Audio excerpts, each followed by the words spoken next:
welcome to the show where it's wrestling with entertainment, the only audio experience on the web today. The trusted choice for interviewing all your favorite wrestlers every Tuesday and Wednesday, and previewing and reviewing the latest shows from WWE, AEW, New Japan, and everything in between every Saturday on YouTube and Castbox, sponsored by Rogue Energy and Player One Coffee. I'm, of course, your host, James J., alongside Kaliko Yachts. You might as well add TNA to that list, because we were TNA heavy this week. That we was. It was a TNA wrestling week. But it was a good week for Wrestling Wit as we interviewed Hemo on Monday, Bino Blue on Tuesday, and Zoya on Wednesday. Three great, unique individuals. Can definitely go into the archives and check out those interviews if you already haven't. But Wrestling Wit, always looking to the future, and this upcoming Tuesday we have Buster from the Nordics. He just had a recent War Games match against Collapse, one of the bigger factions in Body Slam Pro Wrestling in Denmark. We talk about him being a babyface and a heel in literally the same region for two different promotions, his two different tag team partners, his other business ventures outside of pro wrestling that may or may not be pyramid schemes, kayfabe, and it's just a fun interview with a new pro wrestler. He's relatively new in his career, and we talk about that, and we talk all things Danish pro wrestling, and you definitely want to go check it out. This upcoming Wednesday, we have Meryl from Germany, a part of the faction with friend of the show, Nikki Foxley. We talk about a four-corner surprise match, his other tag team partner, winning the Challenge Championship, and a lot more. Definitely go check that out as well. If you don't believe me, here's some clips now. He's a brony. I don't know. I'm not that into the whole brony thing, as Toby saying is. I guess if it works for him, then it works for him. I don't quite get it.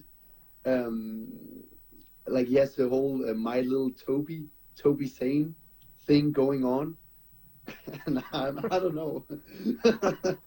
That's not really for me. But I'm like, you do you, Toby. Again, if it works, he's won a couple of more times than I have, so I guess it works. So maybe I should incorporate the whole My Little Toby thing into my arsenal. Maybe I should actually look in. Maybe it would work better for me to be a brony instead of the whole Buster thing. I just don't see it. I don't see it. So I think that's the weirdest personality quirk for him.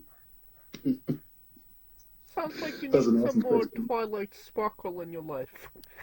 Yeah, exactly. What Magic the Gathering was. This year there will be Final Fantasy, Spider-Man, Avatar. I don't know if that's good for the product. And I hate the blue players, just for all you out there.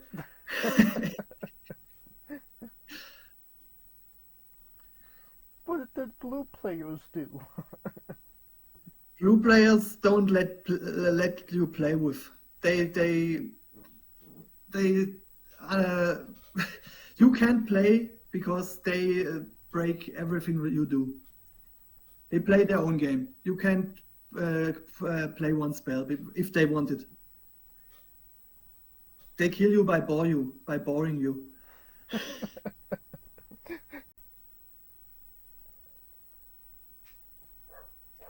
Alright, and then on the 14th, we have BMT on the show.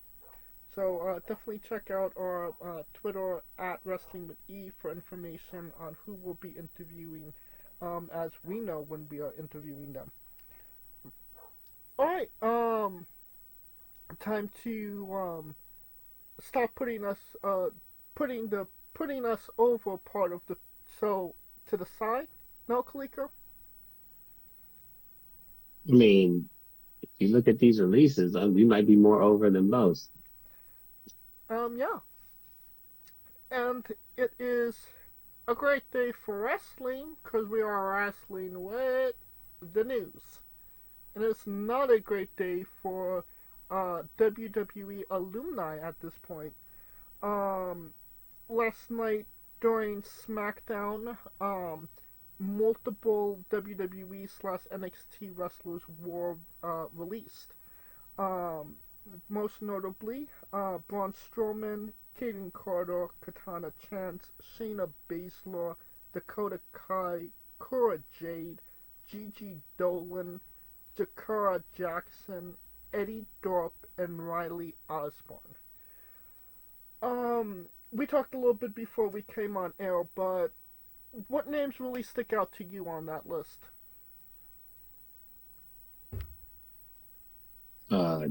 Gigi, because we just saw Gigi. Right. We just saw them get a win. No, they took an L, but I can't remember. I mean, her and Tatum Paxley, I mean, yeah, they've been taking L's, but low key, they were a really good tag team. And I mean, that NXT match against Liv Morgan and Raquel, I mean, that was a really good match. You know, they're obviously, not necessarily your postal girl looking. They had a unique look, and they were a proper tag team, I'd say. So Yeah. I feel like they cut them before they really hit their stride or had their potential. But I think the thing that really held Gigi back, and always held Gigi back, was she was never a good promo. True. That, and since what? It's weird because it's like you would have thought when Toxic Attraction broke up, you would have thought Gigi would have got ahead of JC, but JC can talk. Right. Say what you will, JC will talk you into hating her, which, I mean, and Gigi just been mute.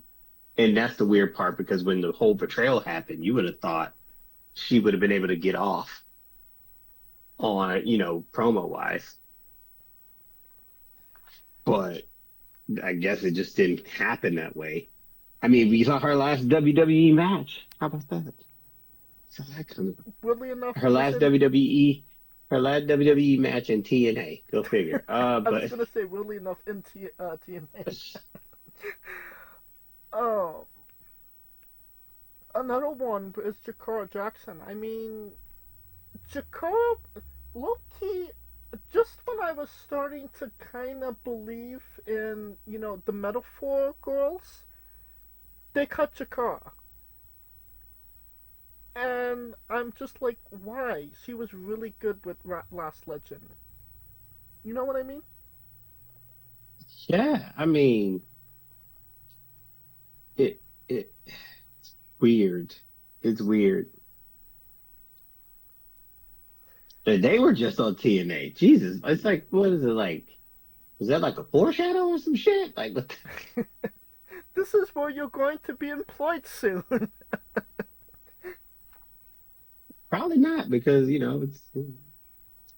Need Alicia Fox back. She does need some homegirls, so I mean, But we'll get to that later. But well, I mean, Gigi already has an in. I mean, her boyfriend is working for TNA, so it would make sense that she. Who's her boyfriend? Oh yeah, Nash Carter. Yeah. Yeah, they were tough. They're still together. I mean, the last time I checked, but I could be wrong about that. No, I'm just saying that's a long time. That's like 4 years. Was it 4? I mean, it's been at least 5 years. well, I saw them together at 38. So that's why I said it's been tough. 38. They've been kicking tough for a minute. 9, So. 40, 41, 42. Yeah, 4 years.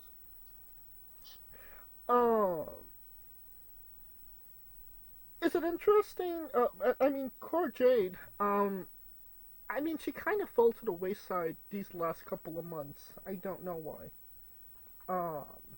Ever since Roxanne dumped her, it's been to the wayside because Julia took Cora's place. Oddly enough. Yeah, that makes sense. Huh. And we'll get to Julia and Roxanne in a moment. But I kind of feel like this is some foreshadowing, considering like 80% of this list is women. Kind of. But that just told. But that's deep. The bakery's deep. And if you ain't putting yourself away, if you're not putting your bread, if you're not making your bread different from others, you shall be expired. Yeah. I mean, I think you put it the best way. I mean, honestly, Cora, she was more of a pet shop rather than a bakery. And obviously, it's NXT's the bakery. But if you're in NXT and you're in the bakery, it stand out. Half those people probably go to the roster, but you still need to stand out. Like, and considering that, yeah, continue. I just see like prime example. I mean, the baseline in NXT to be popping is Thea Hale. If you're not there, you're in trouble. What do you mean? I mean, Thea's really popular. Popular. That's what I'm talking about. That's the baseline. That's minimum. Okay, so you're saying you at least have to be really popular with the fans. Popular with the fans, a good talker, or one hell of a hand in the ring. One of those three, or a combination of all. In your opinion, who has that in NXT right now? That's obviously not the main, the main ones. Stephanie, Julia, Stephanie, Julia, Jordan. Jada has potential. They put her in that 4-way that tells you they think a lot of her because she can talk. True. That's my point. Her wrestling is not up to par yet, and you could tell in the Fatal 4-way, but she could talk herself in the building, and that's enough. Kalani is athletic, needs to work on her character work, but she's really, really good. I mean, we just mentioned JC. Obviously, JC has a mount on her. JC has a good heel piece on her, and she can make you hate her. That's why you never seen her as a face. Would you put cool. Would you put Headley in there as well? Fallon? They had her beat Kalani, but her reign wasn't really something to talk home about. So she might be on thin ice. I mean, the one that's with them, Nyx. I mean, out of the three of them, I don't see a lot. Jasmine Nyx? Yeah. To be determined. I think JC's the umbrella over them, in a sense. I get that, yeah. Lash Legend, I mean, that's just one big girl. and not big wide. She's just like, man. And I was like, damn, you look like you played in the NBA or the WNBA. I could tell a basketball body if I ever seen one. I'm sorry, but I don't see Lash as as a singles wrestler. She worked well with Jakara, and that I feel like that was her place. I don't see She where she's gonna be able to stand on her feet as a singles competitor. well, she ain't got no choice now. Shit, bitch, better slim. Well, getting back to the releases. One, I don't think that this shocked anybody, but Shayna Baszler. Um, I don't feel like that was. Shot me. I don't feel like that was a firing. More of a mutual separation, if that makes sense. Oh, Uh, I don't know. Because,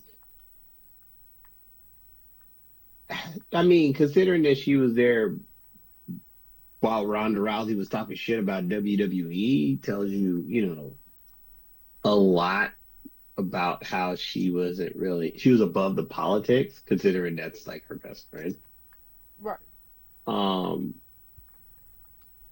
I, she's an interesting case because NXT Shayna Baszler was damn near unstoppable. Not to mention that she was out of the four horsewomen, she was the one that got pro wrestling the most. Out of Ronda, um, Marina, Jessamine. I mean, I don't. Marina's still in pro wrestling, and I don't think that she gets it. Um, I mean, you could easily replace Marina with Shayna, and Moxley's little clique would be more feasible, would be more credible. yeah, I would agree with that. But maybe Mox is feuding with Joe right now. Maybe she sides with Joe, and we get a little, horsewoman on horsewoman action. Maybe, but I could see her working the indies. But that one is head scratching because, I mean, she should have been a dominant MFer.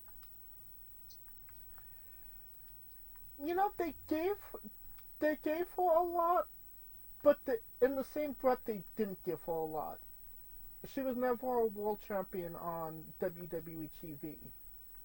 She had the main. Well, I don't want to say the main event, but she had the WrestleMania match against Becky, but they didn't give her, the nod. So I would say that she had a successful career, and maybe this isn't the last we've seen of Shayna Baszler in WWE.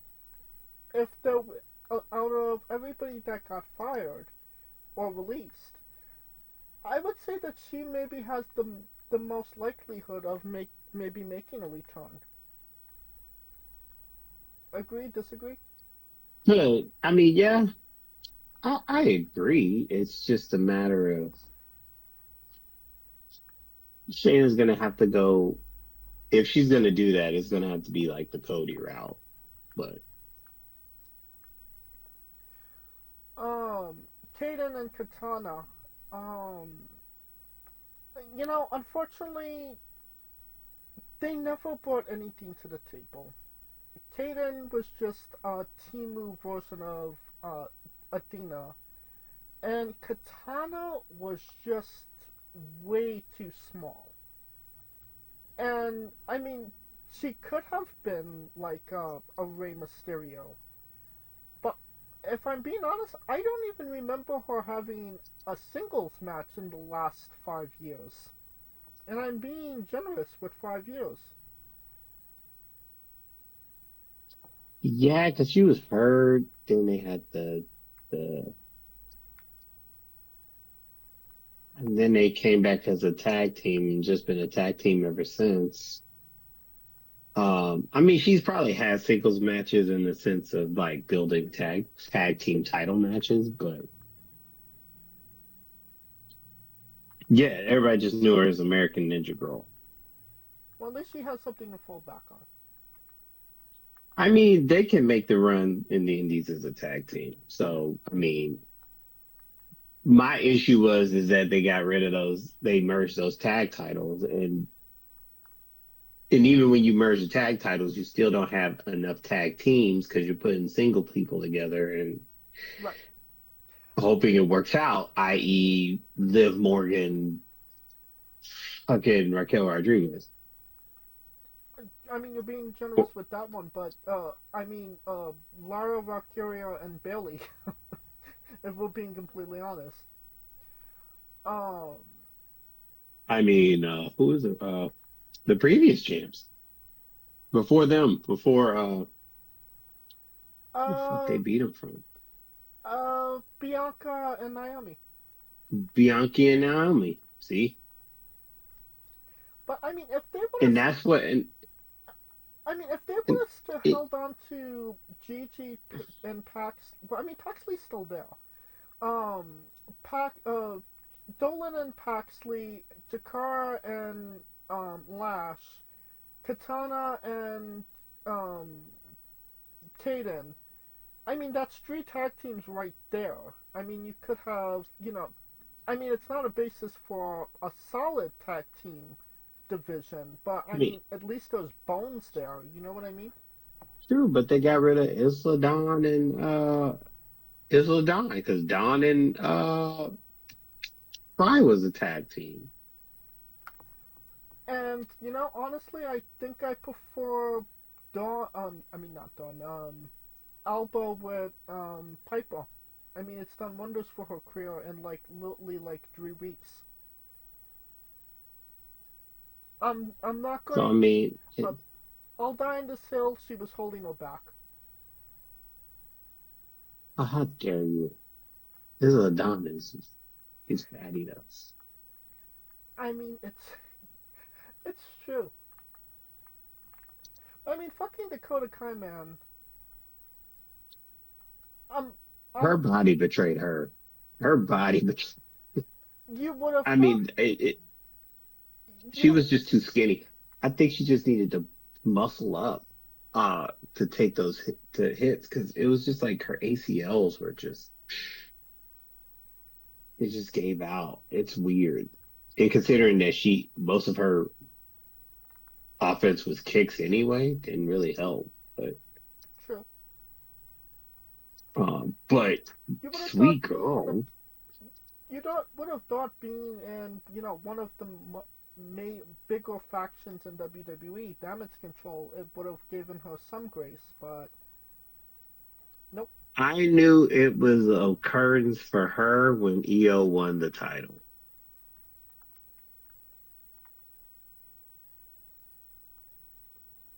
I well, I mean, she could be champion and still be part of Damage Control.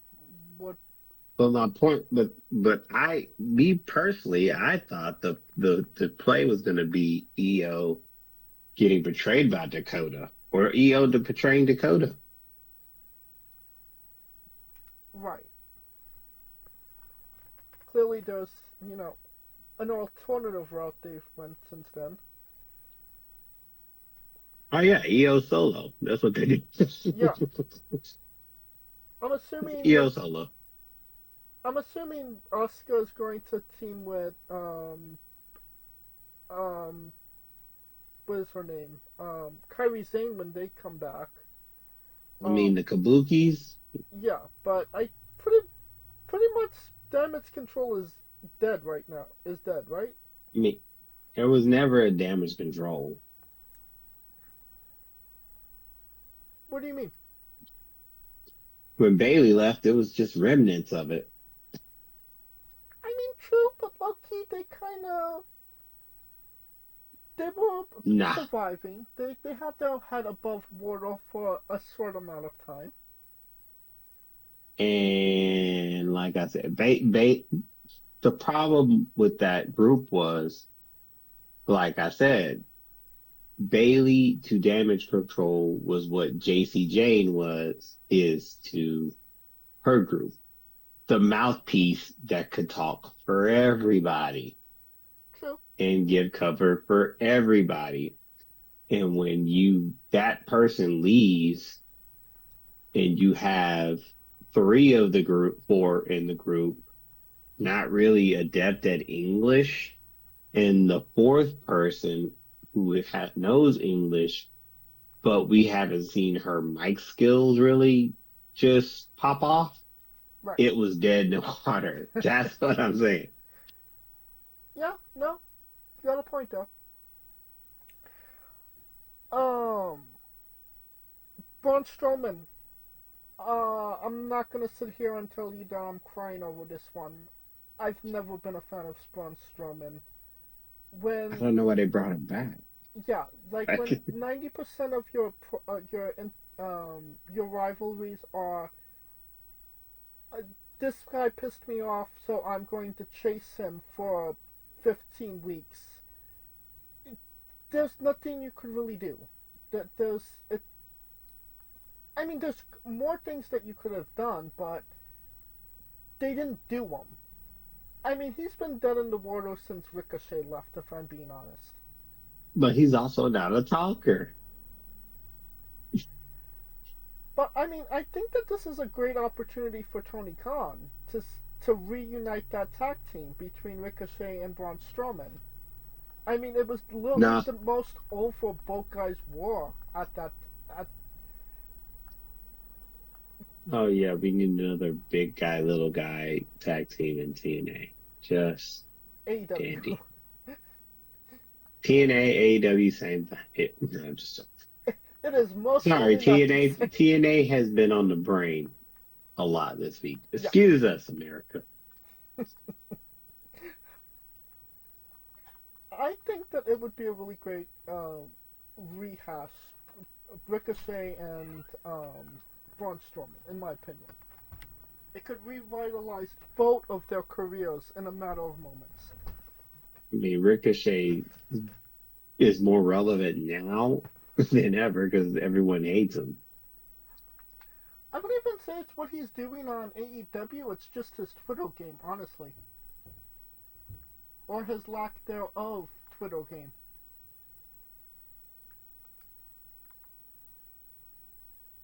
That is true. What about Eddie Thorpe? I feel like, I mean, That's an interesting one because they gave him a win over Trick at NXT. I know, and that's what was making me scratch my head. At a PLE NXT, and that was like, wow. Wasted. They just wasted that. I know, if there was Something had to have happened. There had to be some politics shit because they don't do that, and then all of a sudden you just get released. Do you think it was politics? Something, because they don't put you in a position like that, and then all of a sudden you're just gone. You know, it must have been because, like you said, they don't just give you a win on their biggest superstar in NXT and then babyface, mind you, and then just throw you to the curve. Right.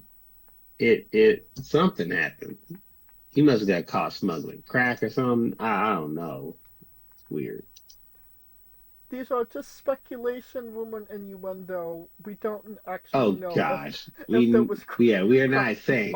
I said he must have been. Jesus. Do you think that there's as of right now, we're just talking about the Friday night releases. Friday Night Massacre, Black Friday. Do you, usually there are more releases Saturday morning, and obviously we're recording right now. Maybe more has been released. Do you think more are going to be released? I mean, um, I'm Legado del Fantasma. I'm looking. And if I'm any of them chicks on that goddamn, if I'm any woman below the Thea Hale line on NXT, I am shaking my boots. Um, Who would you that's say what I is would behind say. the Thea Hill line right now? Who is below it, behind it? Shit, I mean, Tatum's now there because shit, Tatum, Hallen is Carmen, Izzy, Carmen, the girl with the sword? the Carmen with the katana, yes.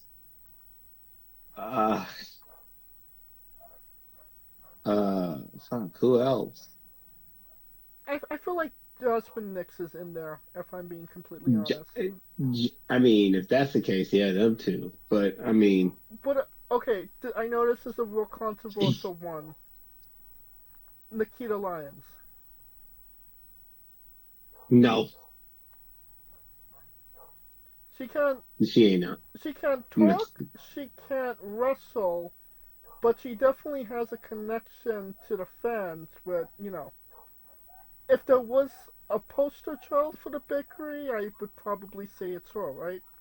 I mean, yeah, they don't call her Thicky the Dragon Steamboat for nothing. Yeah. So definitely she's not going anywhere. Yeah, she ain't going. But I mean, She's that's above the Thea Hale one. Just her ACL. See, I don't know what it is with women in NXT and their ACLs. It's just been like this goddamn running thing. I mean that's just Soul Ruka, fucking Cora J, goddamn Dolan, even Charlotte. yeah, like all these ACL tears. Oscar, like shit. Like what is with these ACL tears? I hope that And they got a discount with, buy three get one at a discounted rate. we need to find their training who their trainer is, because that's a fault of the trainer if they not building knees. Like what the fuck? Well, obviously, a lot of people got, cut, and, these were people that they didn't necessarily see a lot in for right now, or just didn't have anything for them. Um, it does make me wonder. A new crop of, at least a new crop of women is coming in. If you are aware, I or mean, you, they got a lot of them with the NXT, the WWE, the WWE ID. and I If mean, I'm not mistaken, there's a couple of people that are on that radar, such as what the Bailey girl, Zeta Steel, uh, yep, uh, I know that they were looking Zoe at Saber, I know was in, um, Kaylee Ray as well. Kaylee Ray. I know that they had a tryout with was Zara Zeiger, and then I know that they were looking at what's her name? Shit, what's her Jessica Rodden. Jessica They Rodden? got some. Yeah, she had a little tryout out in Vegas. I'm sorry, but who is that? She is a girl, wrestler who's been making some little waves on the indies under Knox Pro. Oh, you're talking about J Rod. Yeah, that's her name is Jessica Rodden, but they just call her J Rod. Okay. Just say J Rod. Hey man, I'm texting J Rod. He's like, who? J Rod. Sure, J Rod. Not to mention, for people that haven't seen, don't know, there's a show on A&E called Legends and Future Greats. And, there's 8 women on that show. Not all of them, are going to be ready when this show is, all said and done. But there's at least and I'm being generous with this, 4 women that couldn't be on that main that NXT roster and really kill it right now. So, I mean, you're cutting some, but you already have people to replace them. You know what I mean? Mm-hmm. And yeah, that's what's happening right now. All right. I don't. I honestly, I don't even know how to set this up. Hulk Hogan and Eric Bischoff has made a new wrestling company called American Freestyle Wrestling. It's the inaugural event will be in Ohio, and honestly, I just don't know what to think about this. Oh, honestly, I don't. I think that this is more on the amateur level than pro wrestling. But I just question why. Maybe you have a better answer to that question. Uh,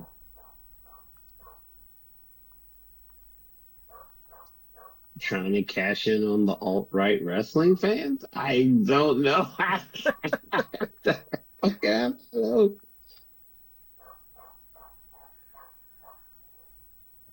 Oh, it's Olympic level wrestlers. Okay. So it might be something I mean, it could be freestyle wrestling. I'm not Maybe exactly. kind of like a platform for Olympic athletes. I don't know, because it's not like they're the last thing you're thinking of when you think of Hulk Hogan is fucking Olympic freestyle wrestling. I mean, just it ain't like you sitting up here watching. I mean, yeah. If this had been Daniel Cormier, it might have had something, or Bill Davis, or Or Kurt John Angle. Jones, or hell, even Kurt Angle, people who actually like wrestled. And as a person that wrestled, I'm looking like, huh? I'm like Soldier Boy, huh?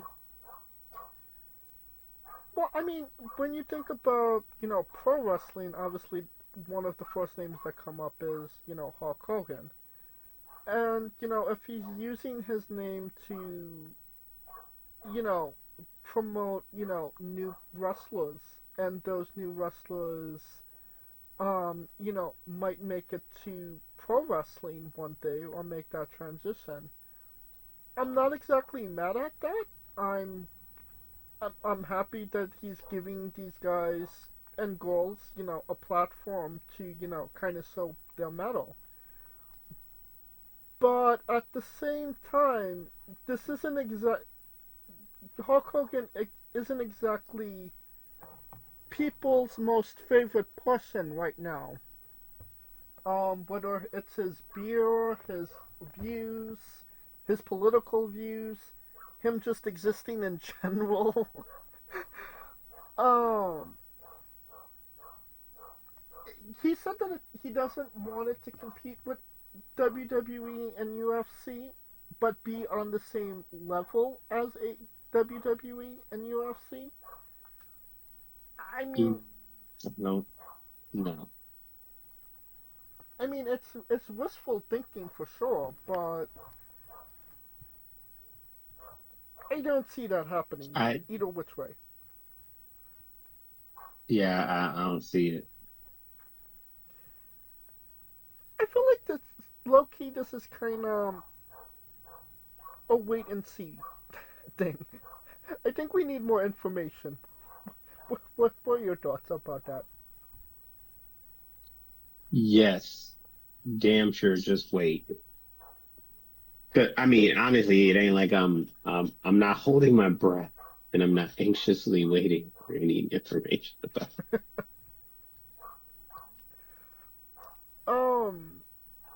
Crown Jewel, in October for the first time, it will not be in Saudi Arabia. It will be in Port Wales, which low-key doesn't make sense because Crown Jewel was literally your Saudi Arabia exclusive paid preview. It doesn't make sense to me why they would do Crown Jewel in Port. Because they're getting a Royal Rumble. Okay, well, I mean, so they don't get Crown Jewel because they get Royal Rumble? It's literally their exclusive paid preview that they get. I mean, that's a hell of an odds to be asking people. I mean, going to Saudi Arabia twice. I mean, going once is a kill, but twice. They're going to be in Saudi Arabia in the next couple of months. Yeah, on tour. On like what? House show tours? Is it? Yeah, I mean, it ain't a PLE. I could have sworn there was going to be a PLA between Money in the Bank and Saudi. And SummerSlam, I mean. I don't know, maybe, but I mean, I would. But I mean, I don't. You say what? They go twice a year, and they haven't been once this year. I still don't. I don't think so. I just don't think so. I just don't think so. Just don't think so. Because, yeah, they got the draft, Backlash, Saturday night, Tampa, Battlegrounds in Tampa, World Collide, Evolutions in Connecticut. They still got another. Oh, no, they ain't going there. Because they got Evolution and the women's shit, which is weird. They just cut like half of them in Connecticut. And then they got Saturday Night Main Event, Heat Wave, SummerSlam. Yeah, no. Okay. Crown Jewels in, Perth, Australia. Survivor San Diego, baby. Can't wait. And then the Royal Rumble they get the big four. That's their thing. Okay. And then, of course, next year, I mean, practically this shit is the big four practically mapped out till at least 2026 because Minneapolis is next year. Yeah, only Survivor Series of next year isn't planned. Right. So from Mania on down, it's kind of a given. Yeah. When they add all the other shit, but the big fours, yeah. So I mean, it would make sense because more people are willing to come out for Royal Rumble than Crown Jewel. Right, true. But I mean, it's a big ask to ask people from different countries to come to Saudi Arabia in January, in my opinion. Well, I mean, January air is practically spring, so it's not that bad. I mean, if you're from America right now, if you leave the country, you're lucky if you could get back in. Oh, wait till the Olympics, my guy. You'll be lucky to even get in, let alone the World Cup. So, yeah, that's a whole nother issue. But I mean, we have a couple of years for that. So, but no, because that's the beginning of it. 2026 is the start of it. It starts with the Royal Rumble. So then you got Royal Rumble. I mean, I'm pretty sure most people didn't have a problem this year with Vegas. I mean, seems like they didn't have an issue this year. I mean, it's not about people coming into the country. It's about Americans leaving the country and coming back. No, if they white, they ain't got no problem. Now, if my black ass go out there, I might have it. Well, I mean, right now, WWE is in the process of price gouging. Whatever event they're doing in Paris, I don't know what the specific price of the tickets were, but people were not happy with it because it was obviously very expensive. And if you've been looking at, SummerSlam tickets as of late, front row for one night is 40,000. So, two nights. No. 2 nights would be 80,000. From what I've seen, people complain about. No, that's if you get the package. Well, people aren't necessarily happy with the packages as well. From what I've heard, some people are actually suing on site for replacing their seats with their very expensive seats with $100 seats. And people are definitely not happy about that. And Well, you can sue, but the problem is the market. I mean, because what they're getting is just the show. You're not buying it for the show. You're buying it for the experience. Well, probably And the that's going to be wasn't. that's going to be the distinction. That's going to be the difference with the distinction. And 2-day tickets on the opposite side of ringside, just tickets alone, 2,000 for the both, 2,000 for the total. That's why I'm like, no, SummerSlam's cheaper than Mania, dude. Like, it is a lot cheaper. That's a lot cheaper. I mean, you're not, you know what I mean? That's what I'm wondering. What the hell are y'all talking about? Yeah, this is, trust me, the cheapest ticket is $200 a night, or $200 for both nights, which is compared to Mania, Jesus Christ. But yeah. But then again, it was Mania. It's Mania. Mania is not like this. SummerSlam is big, but it's not Mania big. True. Well, yeah, see, 4,000 for, you can get 2 seats. 4,000 for both nights. Section 2, row 8, you're set. Okay, so people just have a lot higher opinions on what's going on. Well, yeah, if you're paying 40,000 for the package, because the package in itself is like the whole shebang, like yeah, it's the ambiance. So you can't see, that's the problem, because they're going to be like, well, the seating we can't control because it's up to the market, but what we can control is the experience that you get beforehand, because if you're going, like, prime example, they're going to have a store, a WWE store or WWE World Light, I guess, maybe. And on location, people got priority access. They had their own access from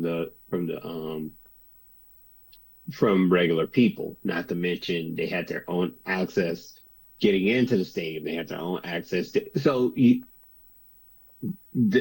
to be able to, if they're suing, they're going to lose because the distinction is there. Because you're just determining it off of one thing, which is the price of the seat.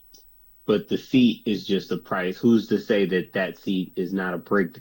Unless they give you a breakdown of what each thing cost, then you can make that. But they're giving you an experience that costs that much. Not, true. You know what I mean? Mm-hmm. Well, definitely not basking in the experience right now is Kiana James. We haven't seen her for low-key over a year at this point. Well, around a year. Apparently, Kiana she had a James. leg injury.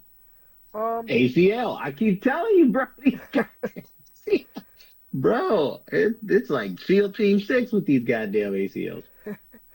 And she's expected to come back sooner rather than later. Low-key, I'm surprised she wasn't really a part of those, cuts. But obviously, they haven't given up on her quite yet. ACL is a bad injury, but does it really take a year to come back from ACL surgery? Each person's body is different.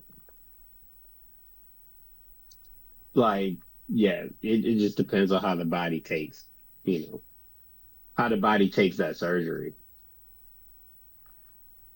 Do you think Kiana is actually going to be able to put something together this time around? Because she only had 2 matches on the main roster, and it kind of seemed like she was dead in the water before she even hit the water, if I'm being honest.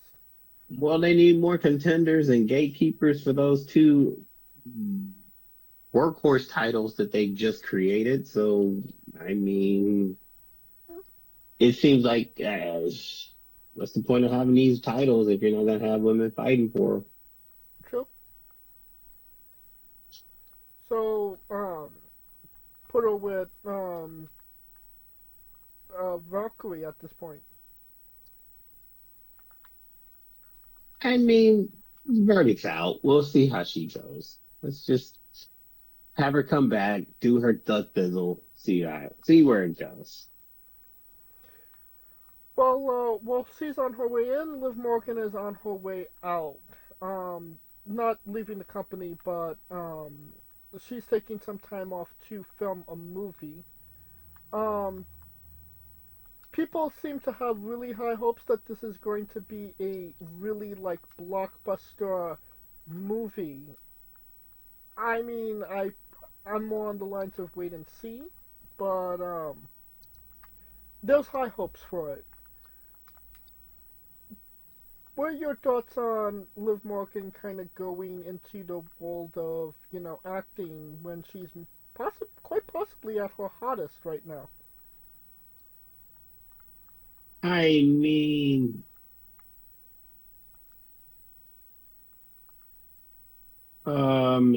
shit. Consider that time she wrestles, her ass is uh always bloody. She might need a little break, but I mean, Finn will be happy she's gone. So hey, True. Um, that being said, on the opposite end of the spectrum, The Rock has a new movie, a documentary about next. Considering this motherfucker shows up for that movie, but don't show up for Mania for a blow off. But anyways, never next. All I'll say about it is that it already seems like it's going to be a dud, another a box office dud for The Rock. So yeah, I'm happy about that.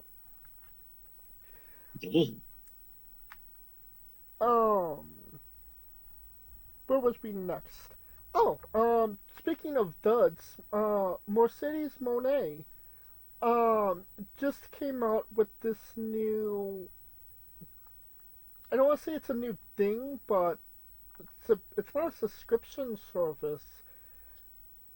For the low price of $100, you could be texting buddies with Mercedes Mone. So you pay your $100, they give you a number, and you could text message Mercedes and be friends with her. What? Yeah, I'm not sure. This is a legit thing that's happening. I mean, personally, when I met her, she seems like she's got a thing against men, so I don't think that would be a good idea. But okay. Well, considering this is probably for the Gunners, and it's primarily going to be Gunners, I don't think that this is going to work out for her too well. If it's actually her talking,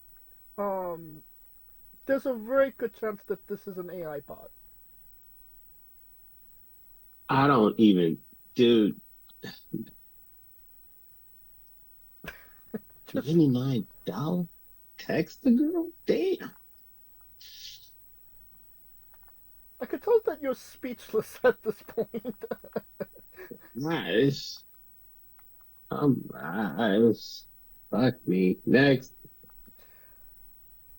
Tony Khan has Next.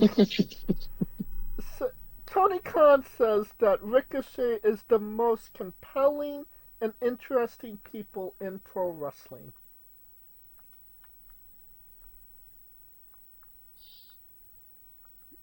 He probably is, considering that everyone hates him, but they love his wife, so it's kind of a thing. Compelling, quite possibly interesting, not in the slightest. He's okay. I mean, in person, he's a okay guy. I'm not gonna sit there and say he's like worse than He's the guy that said that he was the Kobe Bryant of pro wrestling.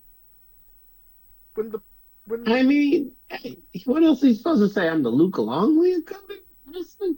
I mean, win a world championship and then call yourself the Kobe Bryant. I mean, he was the IC champion. It's like Dominic saying he's the greatest Mysterio of all time. Ain't even won a title. Well, I mean, he's Intercontinental Champion right now, and he was North American Champion as well. And are you? So was Ricochet. I mean, he had Rhea Ripley and Liv Morgan. That immediately makes him better than Ricochet. Then Ray? Wow. And Ray and Ricochet, all the Rays.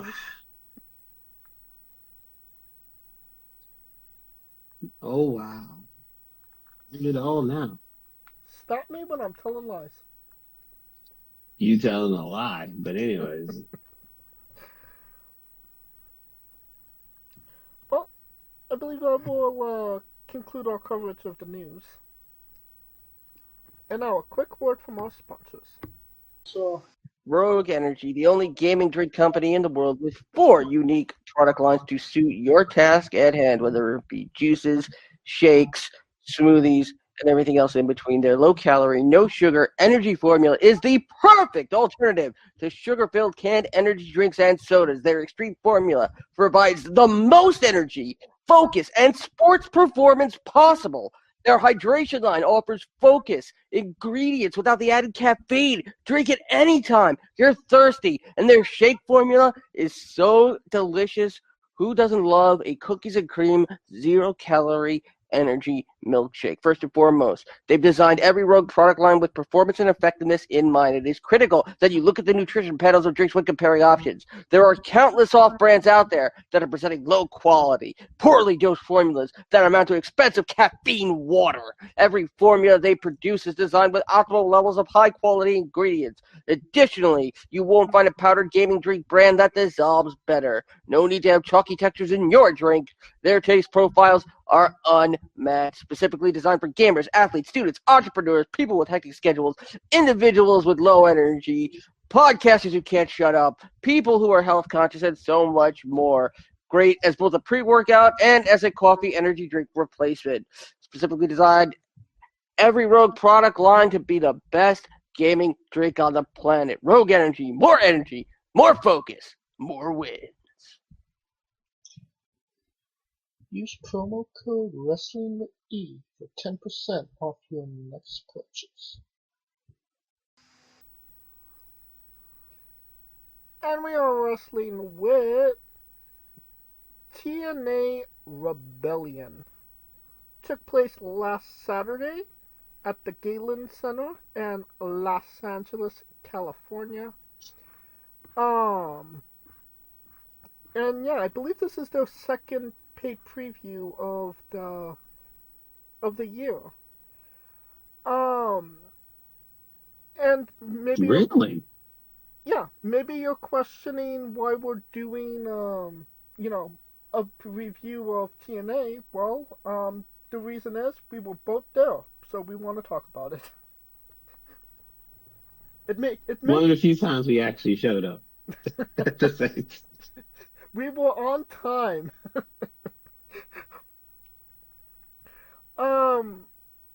But the show as a whole, what was your thoughts on it? It wasn't a bad show. I mean, I've only been to 2 TNA shows. So that, I mean, I'm trying to think. Would that be better than AJ Styles coming on my side of the Aztec Center raising the belt. I would say no, but it was still a good show. There you go. See, so it was a good show. Honestly, it was a good show. I will say that. That crowd was hot. Hmm. I will say that. For the Galen Center, which I think, 10,000 tops? I gotta give it to them. I mean, when you outsell NXT Stand and Deliver, you know you got something there. In my opinion. When you outsell, Yeah, they had more. They had a bigger crowd than Stand and Deliver. well, no shit, because the tickets was like $50 and sit wherever the fuck you please. I mean, tickets for NXT was around the same.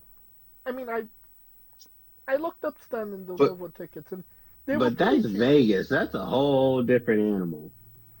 Asking motherfuckers that a party till 4 a.m. to show up to a 9 a.m. show, you tripping. True. Because keep it, that's why I said they were doing too much. Because keep in mind, Friday night, they had those little fountain blue WWE After Darks, and them bitches wasn't going on until 6 in the morning. So 6 in the morning, you just getting out the bitch, and now you got to go to NXT, and then you got to go to WWE. Bitch, some gonna get. Then you gonna go to Mania. Some gonna get. Yeah, no, I get that. I think Shawn Michaels felt that as well, considering that there was reports that he was falling asleep. Yeah, because keep in mind that the night prior was the Hall of Fame. They were out to one, and then 1:30. you got the group that, 1:30. So let's say he That's didn't my get point. back to So, his hotel until maybe 2. so 3, give Three? it 3 because of traffic. So give it 3 because of traffic, because it ain't like he gets the presidential traffic shit in Vegas. So yeah, Yeah. Well, I thought this was a really good show. I mean, being there definitely, boosted my enjoyment of it for sure. I could, yes. I could maybe see where some of this show could have not maybe translated as well on TV compared to being there. But I think that I don't think it was as good as their last pay preview Genesis, but it was still solid, I'd say. It was solid. Yeah. Alright, and that brings us to our first match of the night. Ultimate X for the Pre-show or post? Pre or We'll do oh we'll just start with the show. oh god damn it! Ring the bell for Gigi. Ding. Gigi was on the Ding. main show. Oh no no not Gigi. Ring the bell for who was it? JC. There we go. Ding. Don't ring the bell for JC. JC's still employed. JC's But making I mean, bank. were you there for the pre-show? I missed JC, unfortunately. Oh god, that was funny because it was funny because they won the match, and as they were going out, there was like NXT bitch. Like, it's still a thing.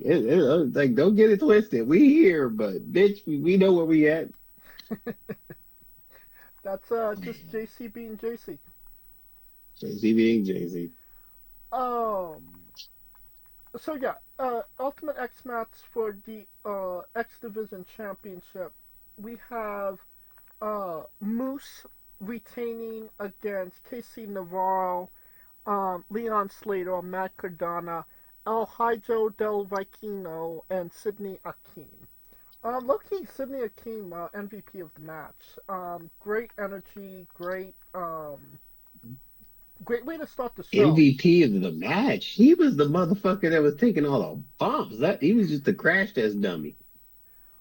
Well, I mean, yeah. Reggie was the trash test dummy. That's what.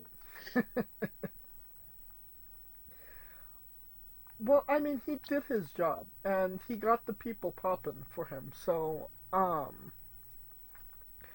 thought it was a great way to start the show.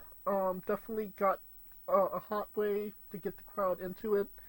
Um, Definitely confusing considering that Moose speared him, and while he was bringing the belt down from the ropes, the axe, Moose Yes. speared him and took the championship and won the championship.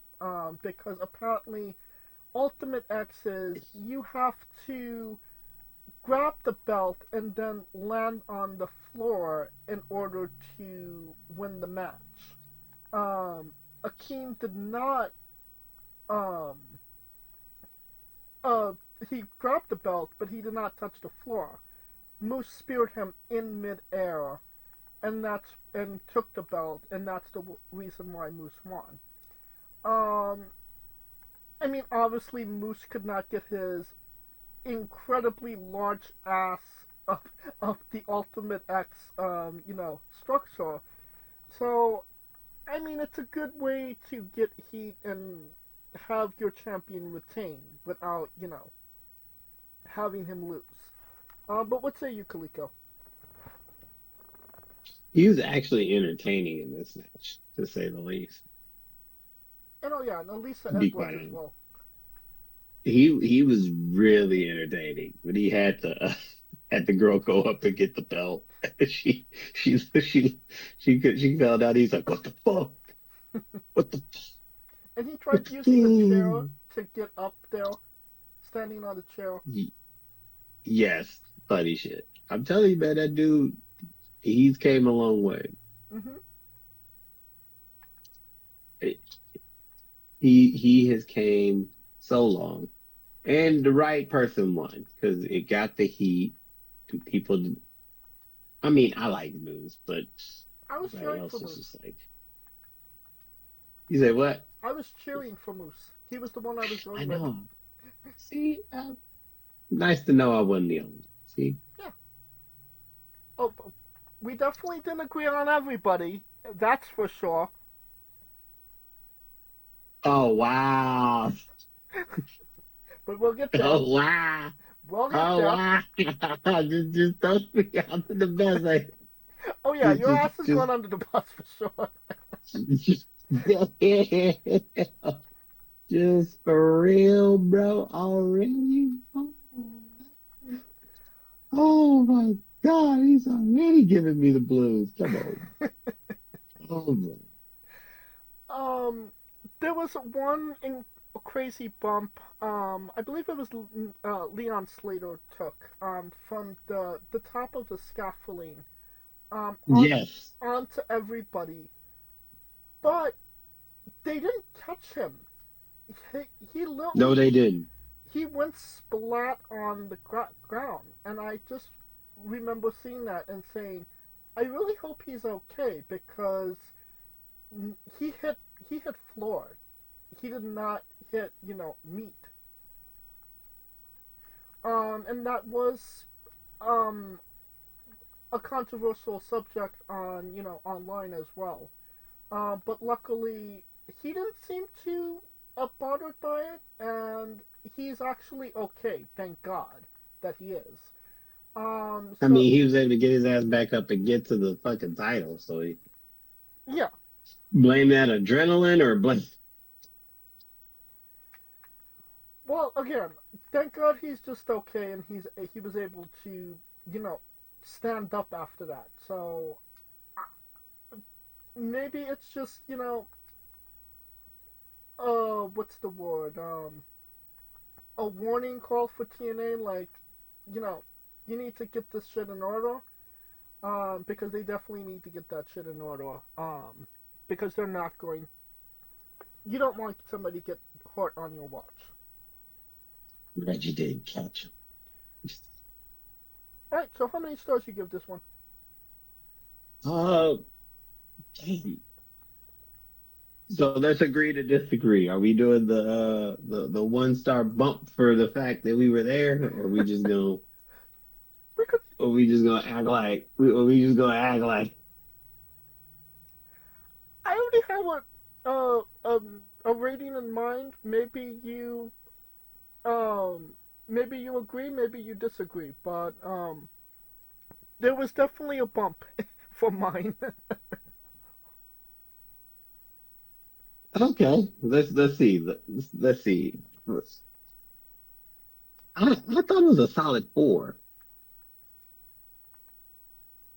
We are vibing. I agree. It was a solid 4. Look at us. I think it had Look at some great agility, great athleticism, a couple funny moments, and the right person won, and in the right way that made him seem like a really bad guy. So a yeah, really piece of shit. Yes. so I was happy with it. See, Does there we go. Look at us. does Uncle Dave do star ratings of TNA shows? That is a great question because I've been looking and I have yet to find it.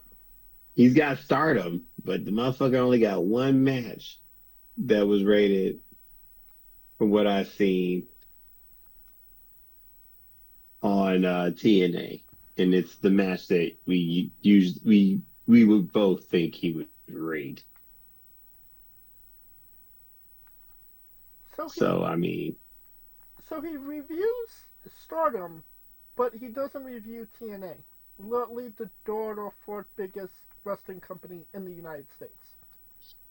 who knows? I've been looking. I've looked, my guy. Alright, well, we could put a pin in that until you find it, or, well, there might be nothing to exist to begin with. I've been all over his ass for it, but anyways. Alright, well, we got a four-way tag team match for the TNA Knockouts World Tag Team Championships. We have Ass by Elegance and Hetero by Elegance, with the personal concierge defeating Metaphor, Takara Jackson, and Last Legend, Spitfire, Danny Luna, and Jody Dredd, and Gigi Dolan and Tatum Paxley by pinfall. Like we said, Gigi and Takara's last official WWE match, and it wasn't even in WWE. Ain't that some shit? Had them go to LA to come back to Florida and be like, yeah, you could just stay out there.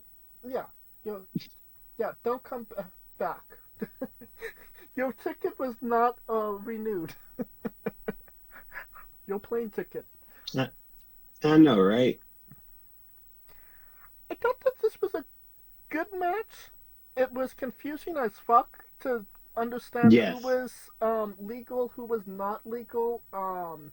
You would think that it was the vampire ref from AEW, refereeing the match, the zombie ref. How terribly. Oh, the one that's trying to break dance in the middle of who trying to do the robot while everybody else is right. Yeah. So, but I mean, yeah. We have, the bakery representing, and I'm not exactly upset about that. And Huddle by Elegance definitely was the MVP because she got her ass kicked through the whole match, and Ash just kind of Pretty much. just basically came in and took the pin, well, got the pin, I should say. And cleaned up. That's what you're supposed to do. Yeah. So, personally, I thought that this was a success. Again, the heels getting the heel win in a heel way. What say you? Yes, I think it was a good win. A good match. It was an okay match. I think the right team won. But I ain't gonna lie, I was too busy just staring at Gigi. Very true.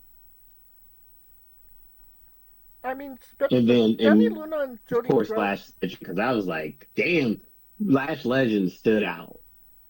Oh yeah, she's like what, like 5 inches taller than all of these girls. Felt like a whole goddamn, uh, a whole hit, a whole foot. It felt like a whole foot. I mean, I wouldn't be surprised. I mean, Heather was kind of short, if I'm being honest. I think she was the shortest out of all of them. Yes.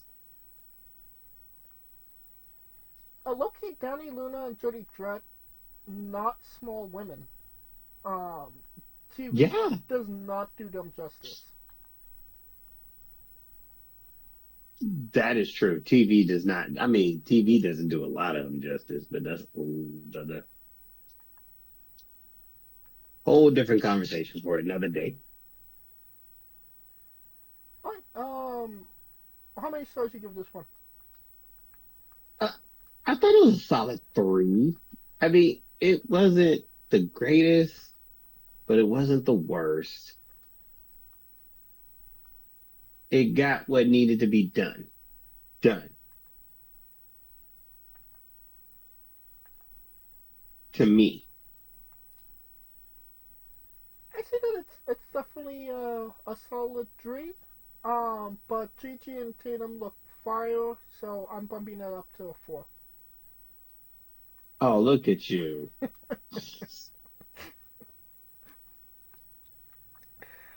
6-man tag team match. Ace Austin, Trey Miguel, and Zachary Wentz with Sean Waltman defeated Brian Myers, Eddie Edwards, and Moose in 11 minutes and 10 seconds. This was supposed to be Fandango instead of Moose. I don't know what happened to him. So yeah, Moose having to do double duty at Rebellion. I know it was an okay match. Definitely was time to kind of calm down from the last 2 matches and kind of catch your breath for sure. But then like when Sean Waltman came in and cleaned house, like that definitely set the place on fire. Yeah, it was cool to see Sean actually being able to still go, honestly. Well, at least, kick ass. Kick and do the suck it. Yeah.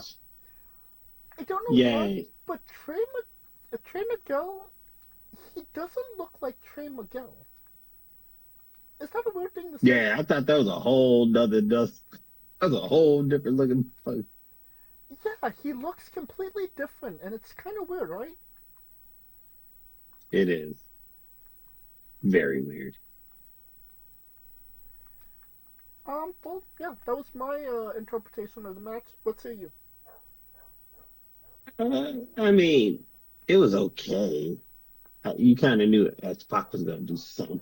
So, and everybody was happy about it. So, I mean, the right team won.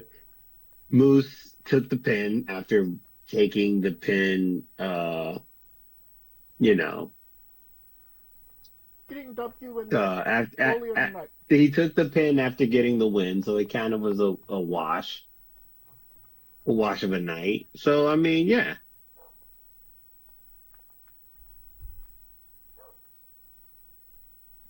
How many stars do you give this one? Once again, this was a good 3. It got what needed to be done. X-Pac was the highlight. When the outside guy's the highlight, that's not, Fair enough. But still, nonetheless, solid. I give it 3.5. I enjoyed the X-Pac actually getting a pop rather than X-Pac heat, so yeah, I'm satisfied with it. That brings us to TNA International Championship. Steve Macklin defeated Eric Young with Judas Icarus and Travis Williams in 9 minutes and 25 seconds. Um, I really don't. Worst match of the night? I mean, it definitely had the least amount of heat, unfortunately. Like, I don't think anybody was. Maybe because the last three matches, got people on their feet or had a moment that was interesting, but this, unfortunately, Or funny? Yeah, it always has something like it was like this match didn't stand out. That's why I say it's not the match of the night. yeah. Not to say anything bad about either guy. I mean, Eric Young is Eric Young. It just Right. it just wasn't it. It just didn't have a fire in it. Or it didn't have something where it stuck out. I don't think it kind of fit on this show, if I'm being honest. You said, I mean, you could have put Gigi in. I mean, you could have put JC James shit on there. The ex NXT crew would have, the NXT versus NXT alumni, and then you would have been. You might not be wrong about that. Yeah. Um, how many stars you give this one? 2.5. Good match, just considering every other match on this card, it was easily like not on the, if not like the lower rung match of the night, the bottom of the as the matches, if you were ranking them. No, I completely agree with that. Um, yeah, I think 2.5 is a good place to put this. Still haven't found Melcher's review.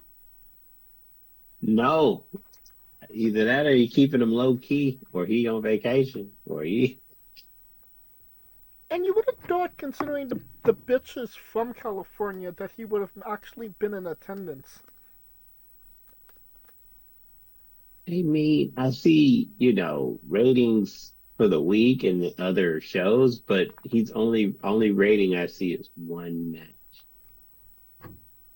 Okay, that's bullshit. which might be the next match you're about to yell. False count anywhere. Mike Santana defeated Mustafa Ali. And I don't want to say that this was the match of the night, but it definitely was the most fun match of the night. They Uh, let these motherfuckers burn. That's what they. Fuck Cook. They were burning.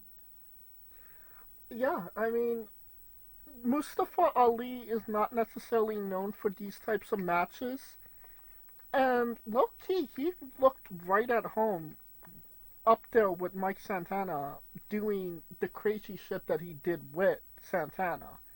I mean that bump through the steel steps was insane. Yes. He was protected clearly, but it looked good, and that's what matters. Uh, I would say that maybe the match should have ended maybe 3 spots less than they had, but that's just my opinion. Um, just a high intensity, high fun match, in my opinion. What say you? I mean, considering we were sitting there recording it as they were coming on our side. Yes. And the security guy was like, "You just need to move." But yeah, I mean, this is definitely something that you wouldn't think Ali would have in his repertoire, but man, he showed his ass off. The 450 splash up through the table, the coast to coast. He was out there Shane McMahon in it.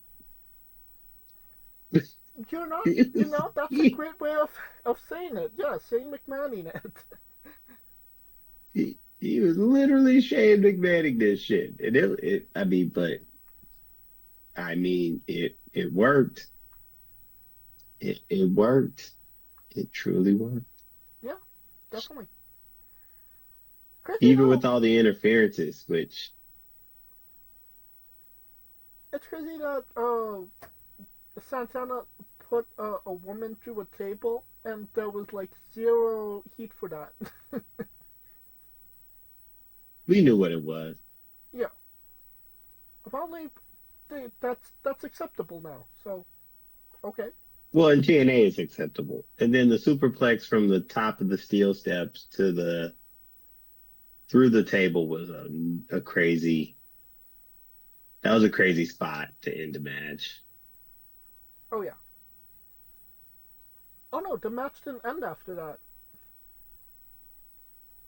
Oh yeah, that's right. It did. Man, yeah, that match. It was long, but it didn't feel long. If that makes sense.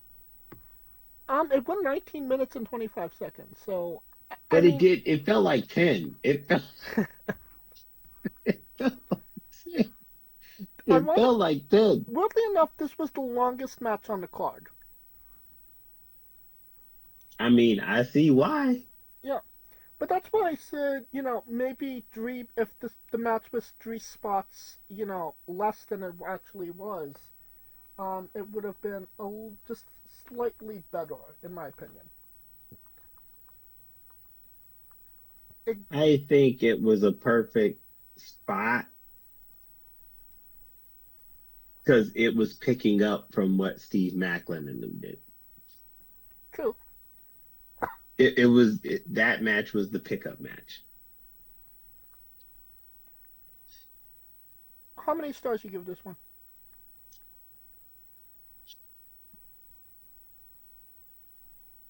I don't want to go 5. I was feeling the same way. I was feeling 5. Considering, I mean, it wasn't too long, and they got everything that they wanted to get out. I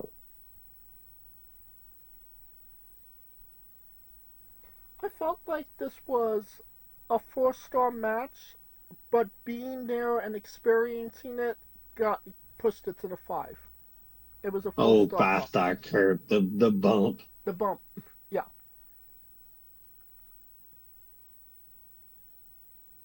So we're in agreement. 5 stars. I guess 5 stars for TNA. Look at us. And you say we're just WWE homers. TNA Knockouts World Championship. Masha Slamovich defeated Tessa Blanchard by submission in 14 minutes. Really, honestly, it did not seem like Masha was going to win this, considering how dominant Tessa was in during the whole entire match, and it just seemed like she got zero offense in on Tessa. And then, Masha got the comeback, got the W. I'm not mad at it. First time ever seen Masha wrestle in person. Shout out to Masha. Friend of the show. We've interviewed her, in the past. So I was 100% behind Masha because, I'm loyal to the people that have done interviews with me and are wrestling with alumni. Unlike some people called Kaliko Yas that was cheering for Tessa Blanchard. I mean, they were calling her racist. They were calling her racist. Oh, man. Dude, you were cheering for Tessa. I did not hear a "Let's go Masha" once out of your mouth. How do you know that? I was right behind you.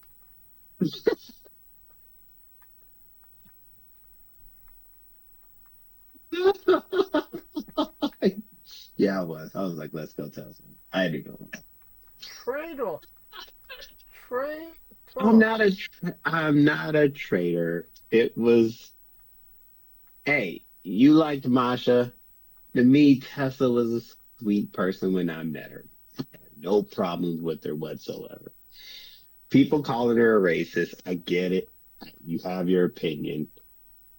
My experience with Tessa was not that of that. Now, I don't like how Tessa trying to act like Latina, but that's a whole nother issue. But but, but, I mean, Tessa lost, so there you go. Well, it don't matter who I cheered for. She lost. Well, What does it matter? well, I will say this: I have nothing against Tessa. You know, allegations notwithstanding, I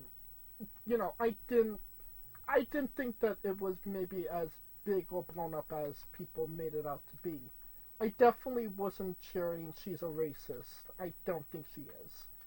Um, but yeah, my allegiance were with Masha. Um, Fun fact: I actually met Tessa after the show, after the event. Paid for meet and greet. And she was an absolute delight. So I do like, I do like Tessa, but I have to go with my goals. And yeah, I'm glad Marshall won. But what say you, Kaliko? What did you think about the match? A very slow pace match,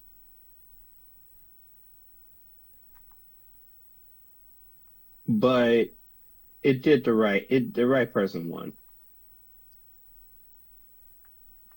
Yeah, trying to redeem yourself by saying the So, right person won. well, I mean, Tessa wasn't gonna win. That crowd would have rioted if she won. I What they have though? They were chanting, "She's a racist." But low key, there was a chant that another chant. No, she's not. So I mean, people are low key getting behind her again. I mean, it's slowly, but I think eventually we can get there. Sure, You seem skeptical. very skeptical. How many stars you give this one? Three names. It was good. It was good. Just wish they had picked up the pace a bit, but yeah. Yeah, I agree with that. 3.5. Alright, we have the TNA World Tag Team Championship match. Nick and Ryan Nemeth defeated Jeff and Matt Hardy in 12 minutes. It seemed like it was a lot longer than 12 minutes, but I digress. Uh, That's what I'm saying. That match felt short, long, and the long match felt short. I mean, there was great, excitement from the crowd. That crowd was 100% pro Hardys. Except for like maybe 5 people that were pro Spirit Squad behind us. Um, but yeah, I was all with it, and I was behind it, and I liked the match until the end, and I just kind of felt it was kind of bullshit that Dolph Ziggler beat the Hardys. In my opinion, that should not happen. But I guess TNA has to keep Ziggler happy to keep him around. Well, the Hardys are just going to be around. Um, it definitely pissed me off and subtracted from my enjoyment of the match. What say you, Kaliko? I don't know. It felt like Jeff Hardy came out there with arthritis, but I mean, okay match. Ryan Ryan can't wrestle, but that's all. let's just get that out the way. Ryan can't wrestle, and Nick is carrying it. But I mean, the right team won. If you're following the story, they stole the belts. They came out with the belts. It almost kind of foreshadowed that they would win him. So yeah,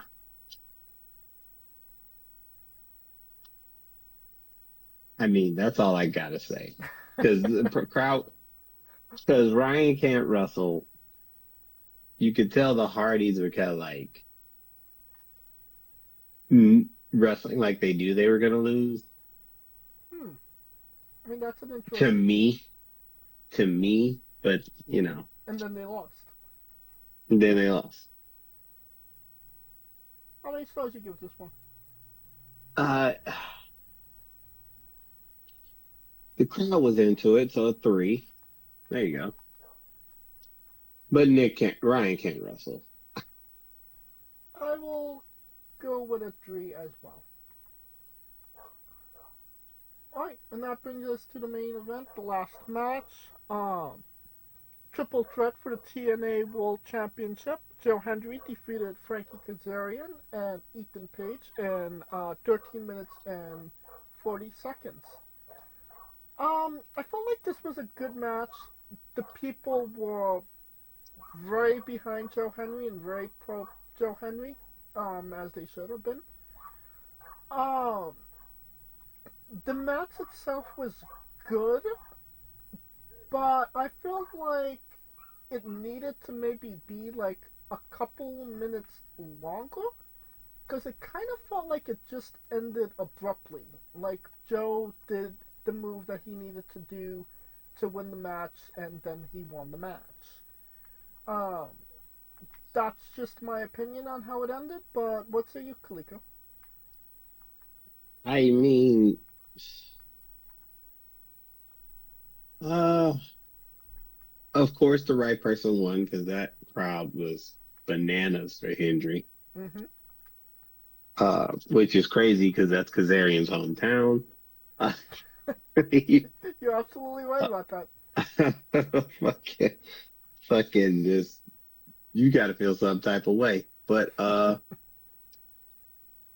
the bitch doesn't even isn't even a part of this from this country. I know. Uh, but hey, well, that's what happens when you take 30 RKO's from Randy Orton. Yep. Yeah, it did feel like it just ended abruptly, but then everything that happened after the match, you kind of see why they ended it that way, right? And I kind of figured Trick was going to come into play. If you paid attention to NXT Right. when Hendry popped out. So yeah, it kind of made sense. And plus, Trick gave me that high five. I think something may have gone over in this show. Um, maybe Mike and Mustafa maybe went a little too longer than they should have. Um, but yeah, I maybe that was the reason it ended because obviously they needed enough time for Trip to whoop that Trip. But Yes. definitely a good way to end the night to just say, oh, like a what the fuck moment. Um, so yeah, I felt it was solid for sure. Yeah, it was solid. Like to me, it's a solid 4 just because the people were in it and everyone got their offense in. It just the way it ended, you would have thought it would have been, and you could tell it was kind of set up for like Hendry to kind of beat the odds. It just they didn't draw that out long enough to me. Right.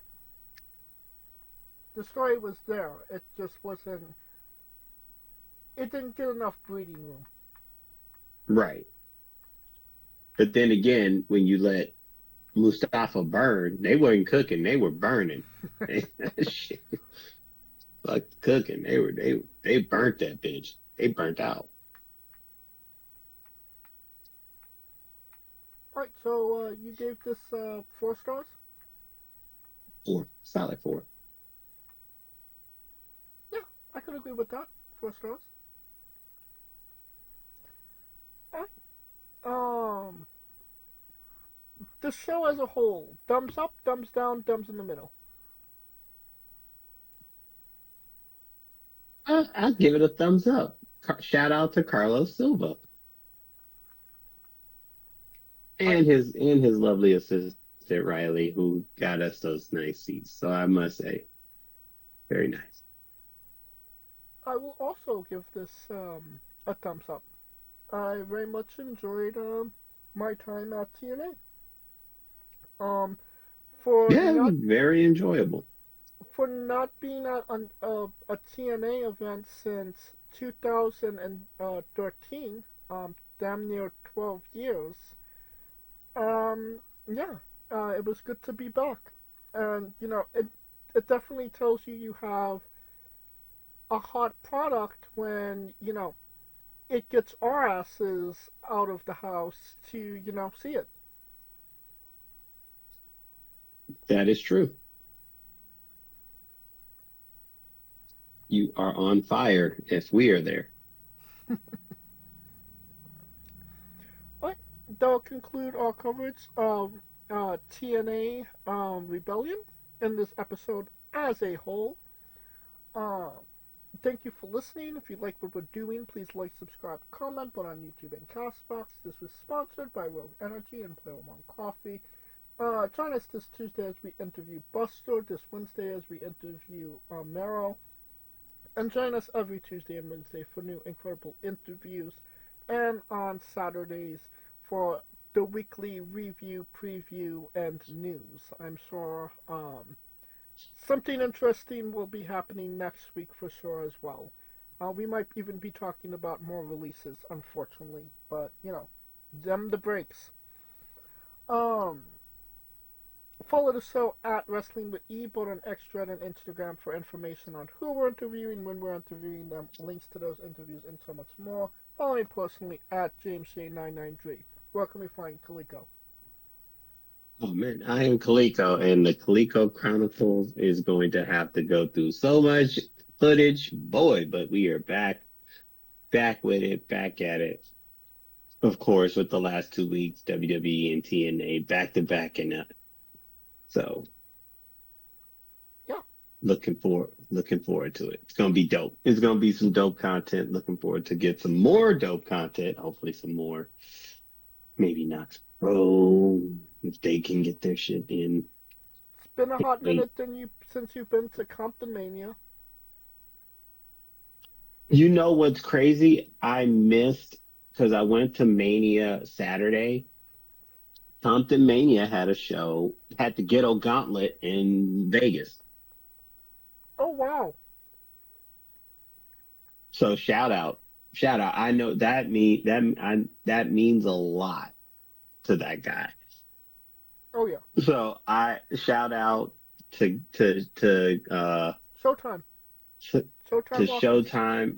I mean, shout out to Showtime and Compton Mania for making it to WrestleMania weekend and making it to have a show at WrestleMania weekend. I mean, that speaks a lot. Oh yeah. Good on Deshaun Showtime Watkins. Yeah, I was a day late, literally a day late, $1 short. Woozy. What? Woozy? He did. So I'm sure there's more Ghetto Gauntlets in your future. Oh, yes. Oh, hell yeah. I gotta go to the Ghetto Gauntlet. I gotta. All right. Where else can you see like wrestling in the hood in our church parking lot? with a steel cage match. You know what I'm saying? Just saying. With Paul London as Elvis Presley. Yes. Mhm. You can't make this shit up. Latino meat.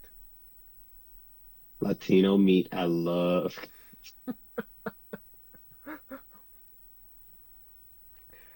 Hey, it is what it is. Right. For Coleco Yachts and Scooter Dust, I'm James J, and this has been Wrestling with Entertainment. Compton Mania.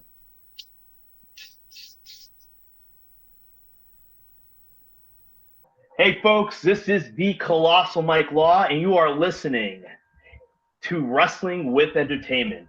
Enjoy the show. Support these guys. We appreciate it very much. We'll see you at ringside.